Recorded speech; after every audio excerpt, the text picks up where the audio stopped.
Aqui está um livro com uma história incrível, porque se trata de uma pessoa que escreveu um dos evangelhos, que são apenas 4, a história de São Lucas, escrita por essa incrível Taylor Caldwell, que para escrever esse livro junto com o esposo dela, eles leram mais de 1000 manuscritos, livros, etc., para poder chegar a este compêndio aqui fantástico, um livro que flui uma maravilha, com muita tranquilidade quando você está lendo, com quase 700 páginas esse livro aqui tem.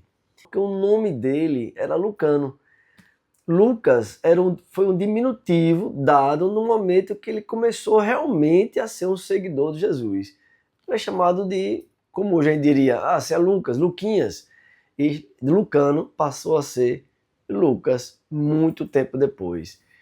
E esse Lucano, ele era filho de gregos escravos. Roma dominava tudo naquela época. Então, portanto, tinha essa família formada por Enéas e Íris, e tiveram esse menino, esse Lucano, que era um rapaz, desde o início, um rapaz assim atencioso, amoroso, profundo. Esse desejo de Deus já existia nele desde pequeno. Só que para os gregos, veja, uma cultura politeísta, existia apenas uma possibilidade que ele via, que era um chamado Deus desconhecido, que era aquele Deus que ninguém falava quem era, mas que existia realmente. E foi no contato que ele teve com a filha de um tribuno romano.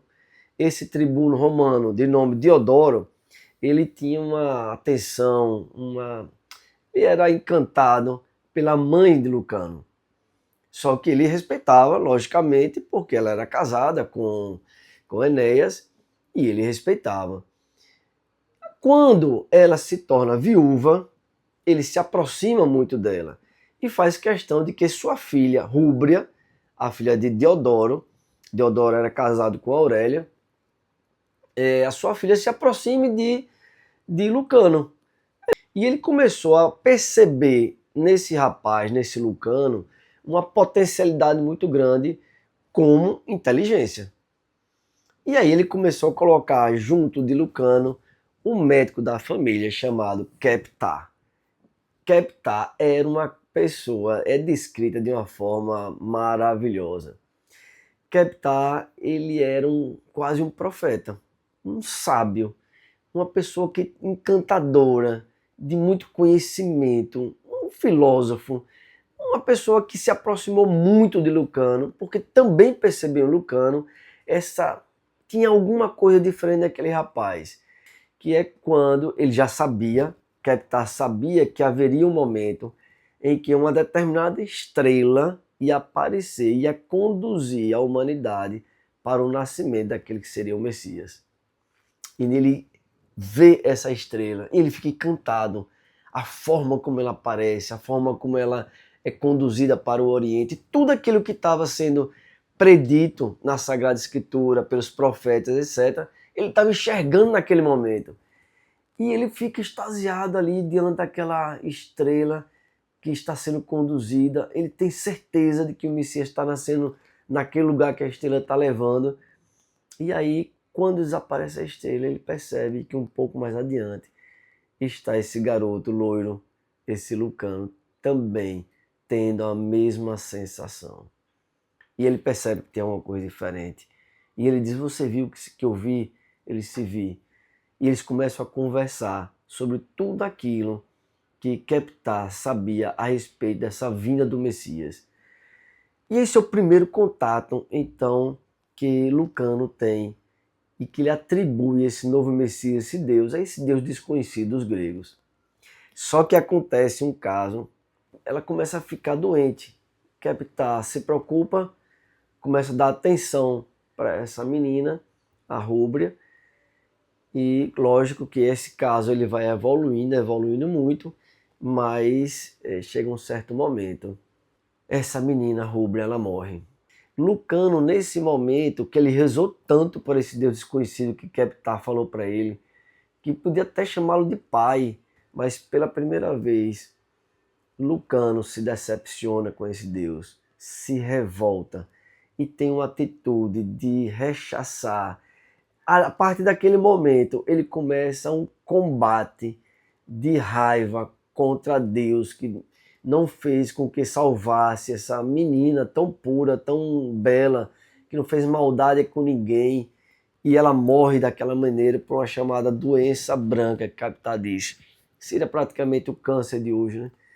Pois bem, o tempo passa e Aurélia, casada com Diodoro, ela engravida novamente. Mas na hora do parto, com as dores do parto, com o encaixe daquele bebê dentro da barriga dela, o bebê praticamente nasce morto.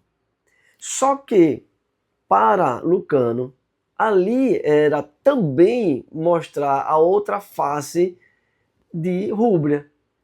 E ali ele começa a implorar para que aquela criança, aquele bebê, nascesse, né? Não morresse naquele momento. E ele faz uma oração um pouco de raiva, etc., porque mais uma vez ele está diante da possibilidade da morte daquele que seria o irmão de Rúbria. E acontece o primeiro milagre aí, que Lucano, através de Lucano, Deus vai realizando. E esse menino, ele sobrevive e passa a ter o nome de Prisco, que vai ser muito importante no final do livro. Pois bem, Diodoro verifica, né, a possibilidade de mandar Lucano para Alexandria, onde ele pode fazer estudos muito mais aprofundados na medicina. Keptá, a princípio, acompanha esse deslocamento, então ele vai sair da Síria para ir para Alexandria. Esses primeiros movimentos aí, Diodoro patrocina, logicamente que ele tinha muito mais poder aquisitivo do que Íris. Íris nesse momento já estava também viúva, Enéas já tinha falecido, e Diodoro ele se dedica muito à família de Lucano. Bom, o que acontece? Ele vai crescendo, Lucano vai crescendo, sendo formado na melhor escola da época de medicina em Alexandria e começa a ter contato com professores, com filósofos. Entra em outro momento da vida dele. A revolta dele com relação a Deus ainda continua, mas a mente dele, ele começa a crescer, a preencher com muito conhecimento, com a inteligência dele vai ficando cada vez mais fina. E aí o título desse livro cai muito bem, Médico de Homens primeiro, né? Então ele está sendo formado para ser médico de homens. E só posteriormente que ele vai ser também um médico de almas.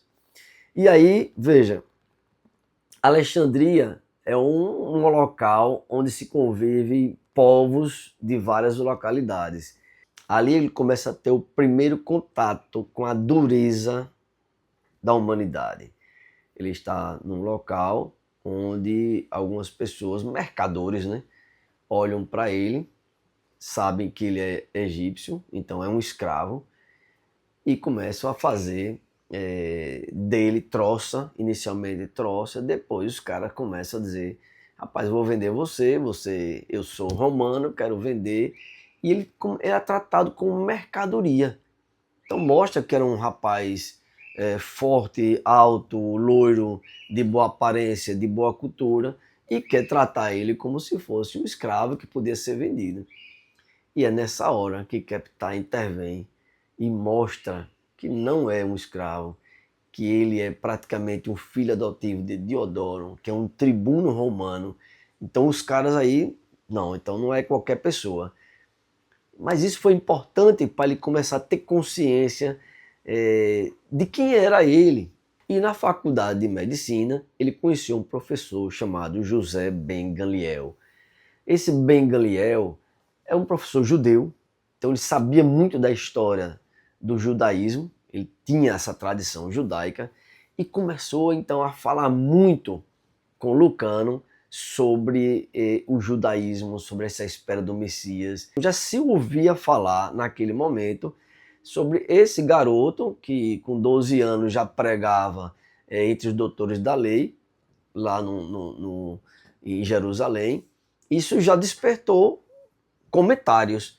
E esse professor, José ben Gamliel, começou a falar dele para Lucano. E o José ben Gamliel, de uma percepção muito fina, percebeu que também atrás desse homem inteligente existia um artista. Então começou a suscitar nele a prática da pintura.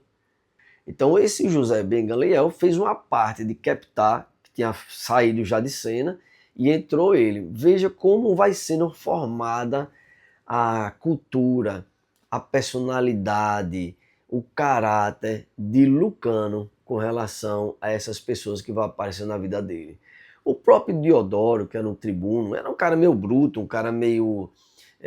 um general, digamos. É um homem do exército, do combate, mas era um cara de valores, de palavra, de respeito, aquilo que ele dizia se cumpria, não era de estar fazendo corrupção, nada. Inclusive ele sofria muito quando ele começou a perceber a decadência do Império Romano sobre esse lado da moral. Ele era muito forte com relação a isso, muito veemente.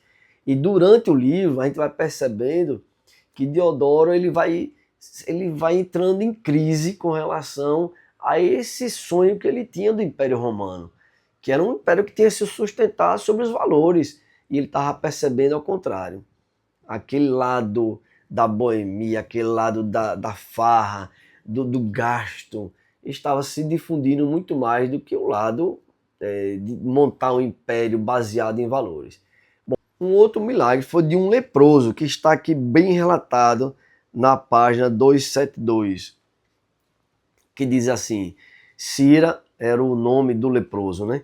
Sentia as mãos de Lucano em seus ombros magros, e pareceu-lhe que uma força estranha e temível emanava dos dedos do jovem Lucano, como um fogo frio que jorrasse.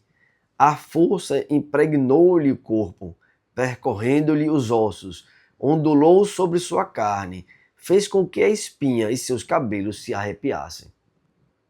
Era como se um corisco o tivesse atingido. Não podia respirar nem se mover. Encostou-se às mãos de Lucano e seu coração esmagou-se.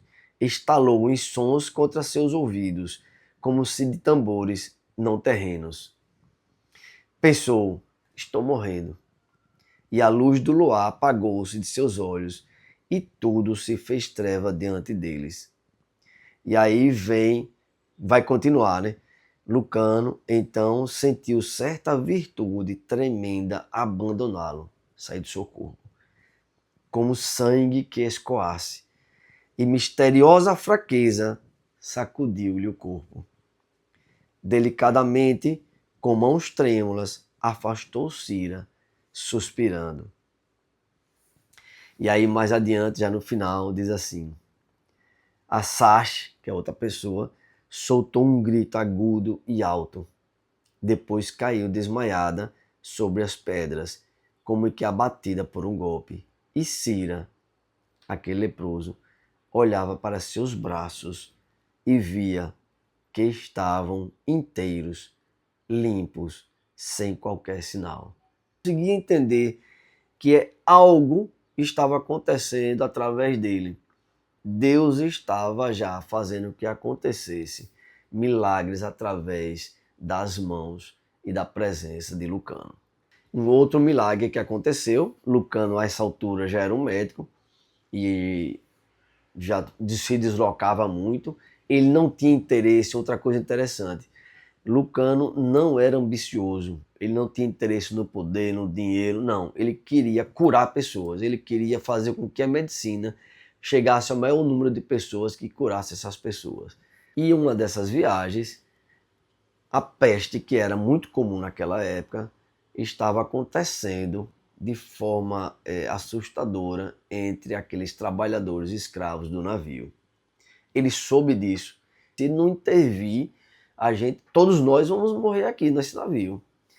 A questão é que isso desapareceu. As pessoas foram curadas, a peste não se desenvolveu. E o comandante do navio ficou impressionado com aquilo e chamou Lucano para agradecer. Ele disse: não, eu certamente fiz um diagnóstico errado, não existia a peste e tá tudo certo. Mas todos sabiam que foi a partir dele que teve aquela cura milagrosa de tantas pessoas ali e que o navio chegou em terra firme sem nenhum problema de doença. Nessa mesma ocasião, ele conheceu Sara, que era uma judia, uma mulher linda, uma moça, né? Linda, que ele, de cara, Lucano, de cara, ele começou a ter afeição por ela, teve uma grande empatia e conversavam sobre coisas que interessavam a ambos. Ela relata um encontro que ela teve com Jesus. Aí é uma parte linda. Eu vou aqui ler para vocês. Aquele rapazinho não poderia ter mais de 18 ou 19 anos, que era Jesus. Ficou a meu lado, solenemente alto, e sorriu-me. Instantaneamente, parecemos ficar sós e infinitamente solitários, juntos. Era como se um círculo de silêncio nos rodeasse. E vozes e gritos diminuíram, fazendo-se como que um sonho. Vejam como Jesus cria uma atmosfera. Praticamente só existe aquelas duas pessoas ali. Havia no rosto dele profunda sabedoria e delicadeza. Ternura imensa, como se compreendesse que eu não tinha ninguém e tivesse piedade de mim. Trazia na mão um copo de barro cheio de vinho que me ofereceu. Tomei-o e bebi-o, tão simplesmente quanto ele o dera a mim. Imediatamente meus olhos encheram-se de lágrimas e os soluços sufocaram-me. Eu desejei contar àquele jovem todo o meu sofrimento, meu exílio e minha tristeza. Sabe, você está diante de uma pessoa que inspira tanta confiança, como se a outra pessoa fosse um vazio pleno de amor, que você sente quase que a necessidade de compartilhar a sua vida, coisas mais, os segredos da sua vida, as coisas mais íntimas com aquela pessoa. Foi isso que ela sentiu diante de Jesus. Ele tomou o copo vazio da minha mão enquanto eu tentava controlar-me. Esperou até que eu me visse mais segura e depois me disse, na voz mais doce, mais forte: Sara Baz Eleazar, eleva teu coração e seca tuas lágrimas, pois Deus está contigo e tu não estás só. Ela ficou impressionada, ela diz assim: fiquei atônita e muda. Como sabia ele meu nome e a tristeza do meu espírito? Sorriu-me profundamente e uma fogueira próxima inflamou-se e vi seus olhos azuis que se pareciam a estrelas infinitas. Senti que ele tudo sabia, não só a meu respeito, mas a respeito de todo o mundo, e que nele havia uma paz para além de qualquer imaginação, para além de todo amor e esperança. As lágrimas cegaram-me, e quando eu as enxuguei e meu coração deixou de estremecer, o jovem se fora. É lindo demais, tem passagem nesse livro que só uma pessoa que viveu uma vida espiritual conseguiria colocar com tamanha fidelidade. Então, momentos de encontro com Deus, momentos de profunda inspiração, ela retrata de uma maneira que, se você faz a experiência, você sabe que é daquele jeito mesmo, é daquela forma. Tem uma outra passagem também muito forte. Ele conhece Ramo. Ramo era um rei da África que se tornou escravo e estava sendo vendido a qualquer preço numa determinada dessas cidades que ele chegou, que Lucano chegou, né? E ele viu aquela pessoa e se impressionou com o jeito dele, a postura, e sendo tratado daquela maneira, ele disse: não, desse jeito não. Ele foi lá e disse assim: eu quero comprar então esse escravo. E comprou. para que ele fosse liberto. E disse, olha, você agora não me pertence também não, você está liberto. Ele sentia que tinha uma altivez. Esse ramo que não falava, ele começou a dizer, não, eu quero te seguir. Ele começou a escrever, ele escrevia muito bem, era um cara instruído, ele escrevia muito bem, então tinha uma tabuinha que esse ramo escrevia para se comunicar com o Lucano. E ele disse, em um determinado momento, que não ia deixar Lucano, mesmo que ele não fosse mais escravo, que ele fosse um homem livre, porque ele entendeu, ele sentiu no coração de que Lucano seria aquela pessoa que levaria ele para Deus. Veja que coisa impressionante.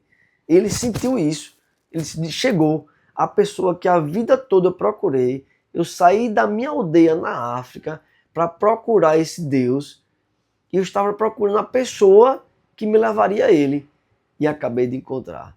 E ele se torna uma pessoa fidelíssima a Lucano, fica todo o tempo do lado dele.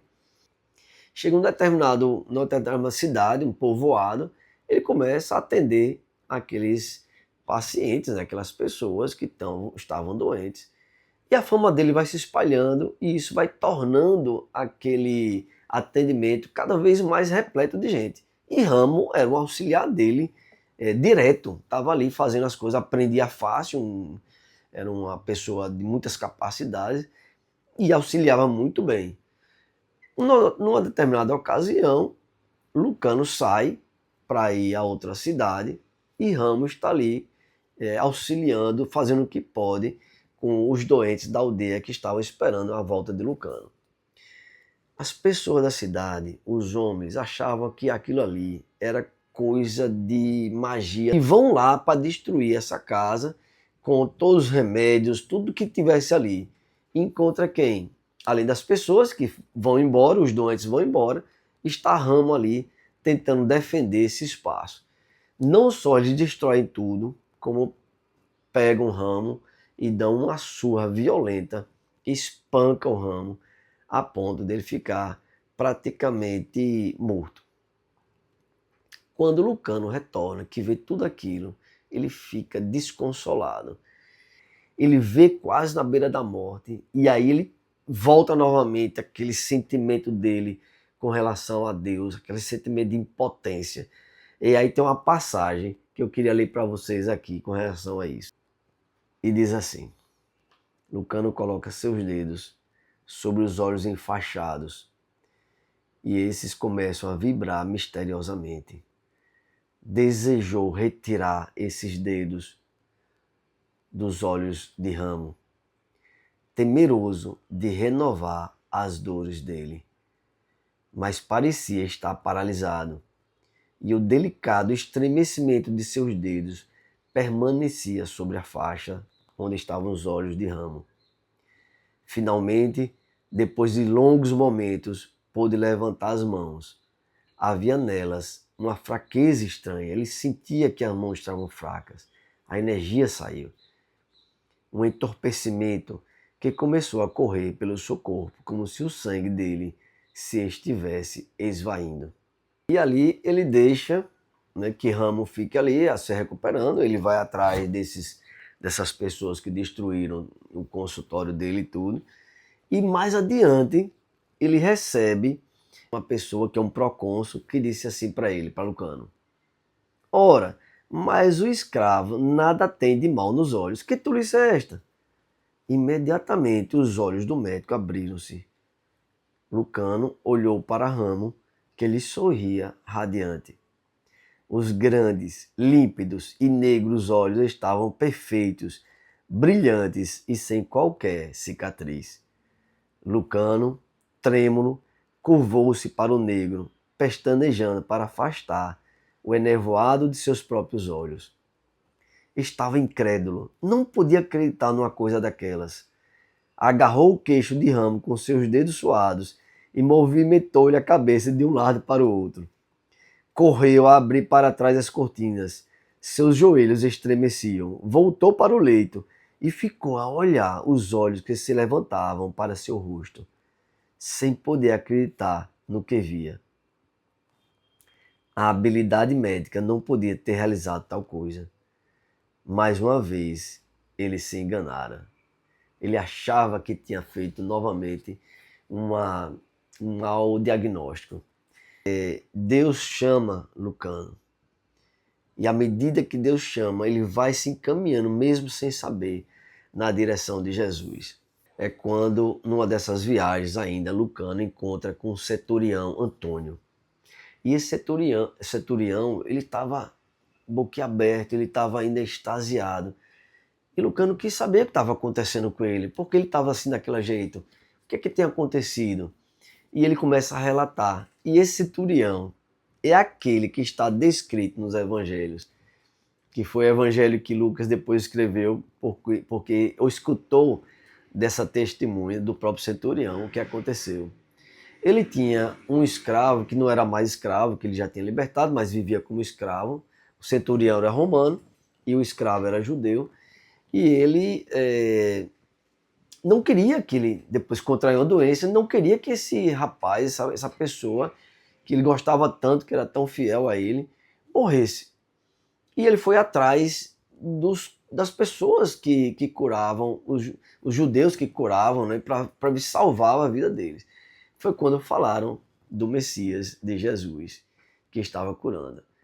E quando ele soube que naquele dia, em Cafarnaum, Jesus estava chegando, e ele viu que esse rapaz, o escravo dele, estava quase à beira da morte, ele saiu correndo da casa onde ele morava e foi encontrar com Jesus.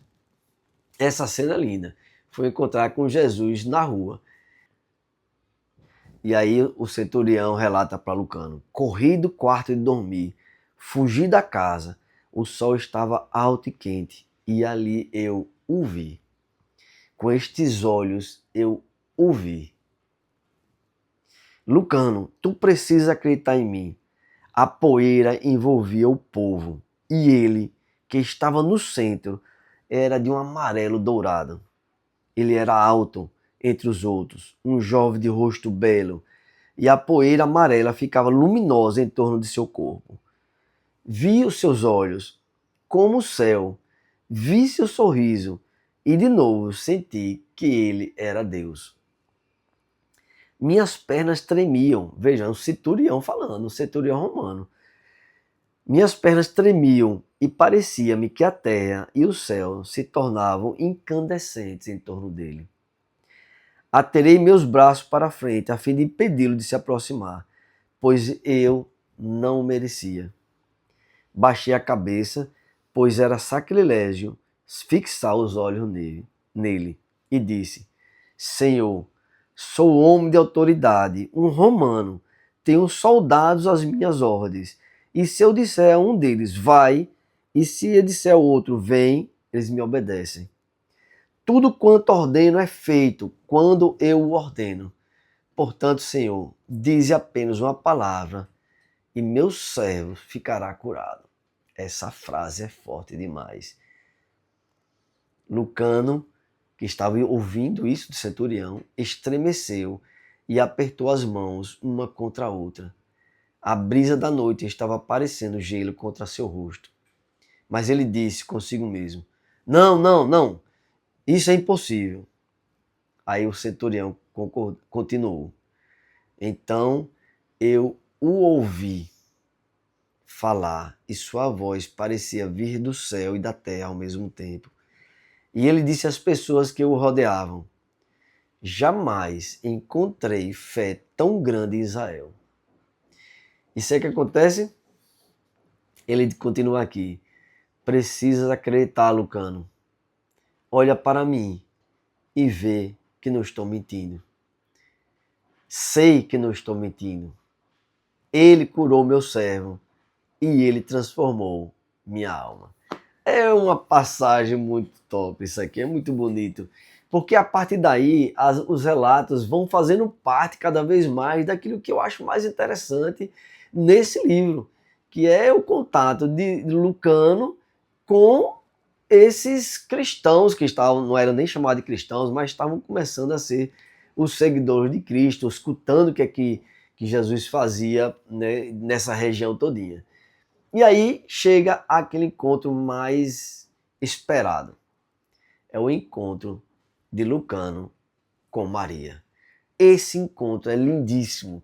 Eu fiquei apenas, se tiver que fazer alguma crítica, eu gostaria de ter tido mais páginas a respeito desse encontro, dessa permanência de Lucano com Maria. E é pela primeira vez ele é chamado de Lucas, né? Esse diminutivo, né? Essa forma carinhosa de chamar Lucano. E apenas pelo relato aqui, há apenas 2 encontros.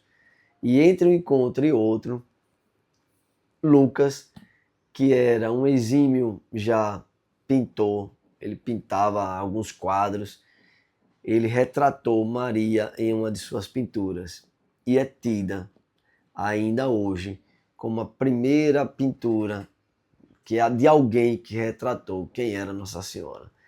Mas aqui no livro é descrito de uma maneira impressionante que eu queria também conhecer e ler para vocês. Estou procurando Maria, a mãe de Jesus, perguntou uma senhora. Fiz uma longa viagem para falar com ela. Sem responder, a senhora subiu os degraus e Lucano viu, pelo reflexo da luz, que era jovem e flexível, vestida com um tecido barato, azul escuro, e usando o véu branco. Enquanto ia subindo os degraus, o rosto levantou-se para o médico e ele percebeu que a mulher era extremamente bela. De faces lisas e pálidas, adelgaçando-se no queixo, onde havia uma covinha. Tinha um nariz delicado, os lábios de uma rosa suave e os olhos azuis mais encantadores que o médico já vira. Um caracol de cabelo dourado escapara de seu véu. Seu corpo e sua esbeltez eram os de uma jovenzinha, e seus pés descalços, muito brancos. Então, em pé, diante dele, cheia de simples dignidade, a senhora disse: Sou eu. Lucano estava estupefato. Segundo tudo quanto ouvira, Maria devia ter agora 48 anos. E naquela época, uma senhora de 48 anos era considerada uma senhora já idosa, velha. E ainda assim mostrava o aspecto e a juventude de uma jovem princesa, gentilmente nobre e infinitamente suave. Não havia rugas marcando-lhe o rosto, e ela sorria, indagadora, para Lucano, mostrando dentes pequenos que pareciam pérolas perfeitas.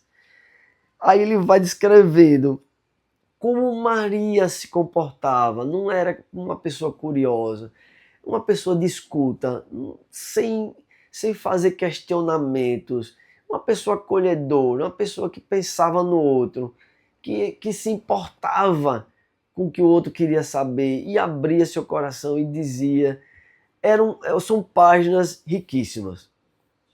As páginas que estão aqui descritas são muito bonitas de se ler. Aliás, tem 2 páginas que são 2 pedaços, né, de narrativas aqui que são incríveis. Quando ele encontra com Prisco. Lembra de Prisco? Aquele que nasceu de Aurélia, que ele milagrosamente salvou. Prisco foi um dos soldados que esteve na paixão de Jesus, que acompanhou a paixão. Então Prisco relatou tudo aquilo que ele viu em primeira pessoa para Lucano. Então ele relata tudo isso e Lucano vai escrevendo todas as pessoas que ele vai encontrando, ele vai escrevendo como disseram. Então tem essa passagem de Prisco conversando com ele, inclusive Prisco estava quase morrendo nesse momento que Lucano o encontra e milagrosamente salva Prisco, outro milagre também de Lucano, e essa passagem também com Maria, mãe de Jesus. Então é um livro encantador. Quem gosta desse tipo de leitura, que vai falar de Jesus, que vai falar sobre aquele momento dos romanos, o contexto histórico é muito bem retratado aqui nesse livro. Então vale a pena porque você mergulha em um momento da história da humanidade muito importante. Então é um livro delicioso de ler. Logicamente que tem coisa que faz parte da criação da autora, mas nos leva, que eu acho que a coisa mais importante de um livro, um romance histórico, é que nos leva a ter uma paixão por aquele personagem, né? Então quem termina de ler um livro desse entende quem era esse São Lucas que hoje a gente vê nos evangelhos e, e você fica boquiaberto, né? Porque ele, na verdade, ele nunca viu Jesus. Nem ele, nem Paulo nunca viram Jesus. Mas eram contemporâneos. Ele era um pouco mais velho, talvez 10, 12 anos mais velho que Jesus. Eram contemporâneos. E entendi, ele estava do lado de cá da história, né? Jesus judeu do lado de lá, ele grego, mas criado pelos romanos, que eram os dominadores. Então, é uma recomendação e boa leitura para você.